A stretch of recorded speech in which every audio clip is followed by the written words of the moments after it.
पिता धन्यवाद करते हैं आज के सुंदर बाइबल अध्ययन के लिए जो आपने हमारे जीवन में दिया। धन्यवाद पिता, हर एक को बड़ी बरकत दे, आशीष कर पिता, यीशु नाम से मांगते आमीन।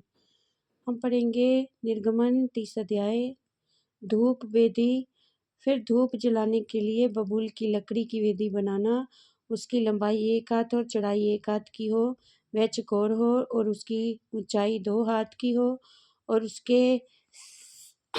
उसके सींग उसी टुकड़े से बनाए जाएं, और वेदी के ऊपर वाले पल्ले चारों ओर के बाजुओं और सींगों को चौके सोने से मढ़वाना, और इसके चारों ओर सोने की एक बाड़ बनाना, और इसकी बाड़ के नीचे इसके आमने सामने के दोनों पल्लों पर सोने के 2-2 कड़े बनाकर इसके दोनों ओर लगाना, और इसके उठाने के डंडों के खानों का काम देंगे।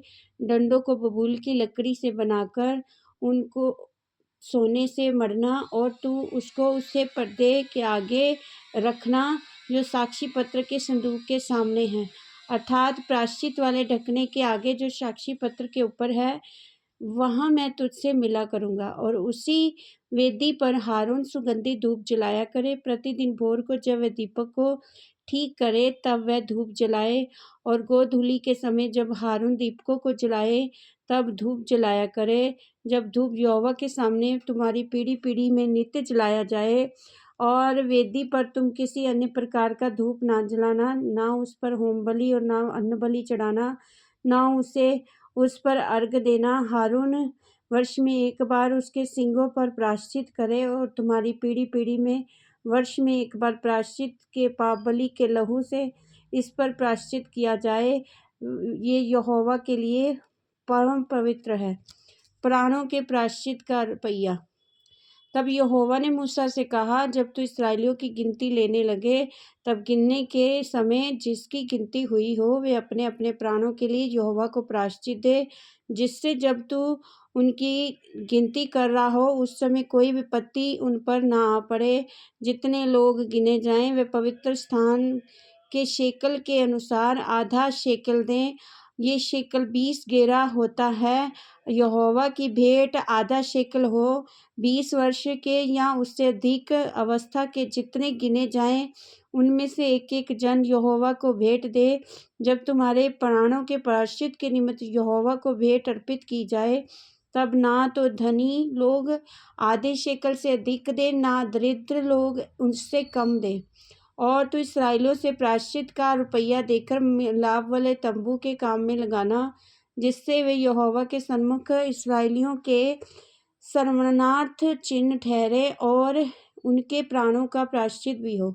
पीतल की होंदी। यहोवा ने मूसा से कहा, धोने के लिए पीतल की एक होंदी और उसका पाया भी पीतल का बनाना।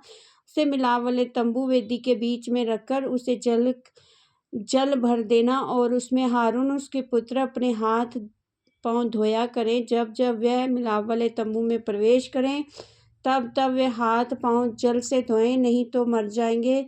और जब जब वह वेदी के पास सेवा टहल करने अर्थात यहोवा के लिए हव्य जलाने के लिए आए तब तब वह हाथ पांव धोएं, ना हो कि मर जाएं। ये हारून और उसके पीढ़ी पीढ़ी के वंश के लिए सदा की विधि ठहरे। अभिषेक का तेल। फिर यहोवा ने मूसा से कहा, तू उत्तम से उत्तम सुगंध द्रव्य ले, अर्थात पवित्र स्थान के शेकल के अनुसार 500 शेकल अपने आप निकला हुआ गंधरस, और उसका आधा अर्थात 250 शेकल सुगंधित दालचीनी, और 250 शेकल सुगंधित अगर, और 500 शेकल तज, और 1 हीन जैतून का तेल लेकर उनसे अभिषेक का पवित्र तेल अर्थात गंधी की रीति के तैयार किया हुआ सुगंधित तेल बनवाना। ये अभिषेक का पवित्र तेल ठहरे। और उससे मिलाप वाले तंबू का, साक्षी पत्र के संदूक का, और सारे सामान समेत मेज का, सामान समेत दीवट का, और धूप वेदी का, और सारे सामान समेत होम वेदी का, और पाए समेत होंदी का अभिषेक कराना और उनको पवित्र करना, जिससे वे परम पवित्र ठहरे। जो कुछ उनसे छू जाएगा वह पवित्र हो जाएगा। फिर हारून का उसके पुत्रों के साथ अभिषेक करना इस प्रकार, उनने मेरे लिए याजक का काम करने के लिए पवित्र करना और इस्राएलियों को मेरी ये आज्ञा सुनाना। ये तेल तुम्हारी पीढ़ी पीढ़ी में मेरे लिए पवित्र अभिषेक का तेल होगा। ये किसी मनुष्य की देह पर ना डाला जाए और मिलावट में उसके समान और कुछ ना बनाना। ये पवित्र है, ये तुम्हारे लिए भी पवित्र होगा। जो कोई इसके समान कुछ बनाए या तो कोई उसमें से कुछ पराए कुल वाले पर लगाए, वे अपने लोगों में से नष्ट किया जाए। पवित्र सुगंध द्रव्य। फिर यहोवा ने मूसा से कहा, बोल नखी और कुंदरू से सुगंध द्रव्य शुभ लोबान समेत ले लेना। ये सब एक तोल के हों और इसका धूप अर्थात नमक मिलाकर गंधी की रीति के अनुसार चोखा और पवित्र सुगंध द्रव्य बनाना। फिर उसमें से कुछ पीस कर बारीक कर डालना। तब उसमें से कुछ मिलाप वाले तंबू में साक्षी पत्र के आगे, जहाँ मैं तुझसे मिला करूँगा, रखना। वे तुम्हारे लिए परम पवित्र होगा। जो धूप तू बनवाएगा मिलावट में उसके समान तुम लोग अपने लिए कुछ ना बनवाना, वह तुम्हारे आगे यहोवा के लिए पवित्र होगा। जो कोई सूंघने के लिए उसके समान कुछ बनाए, वह अपने लोगों में से नष्ट किया जाए। इस वचन के द्वारा प्रभु ब्लेस करेंगे। आमीन। सबको जय मसीह।